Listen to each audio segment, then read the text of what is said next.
మనిషికి ఏ వ్యక్తి లేకుండా వెళ్ళింది లోటు. బుద్ధుడు సర్వస్వాన్ని త్యజించి భిక్షువుగా మారాడు. త్యజించి విడిచి. ఓష్టం వచ్చినప్పుడు వైద్యుని సంప్రదించాలి. ఓష్టము జ్వరం తినబెట్ట. హితులు మన జీవితాన్ని ప్రభావితం చేస్తారు. హితులు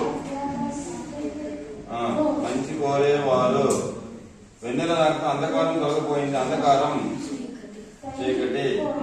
మానస సరోవరం హిమాలయాల్లో ఉంది. హిమాలయాలు సరోవరం కొలను. మంచి ప్రవర్తన చిన్నతనంలోనే బీజం పడాలి. బీజం కొనసుంటు. బీజం అయిపోయిందా? ఇంకొన్నాయి. కఠిన పదాలు శబ్ద కోసం అర్థాలు ఉంటాయి. శబ్ద కోసం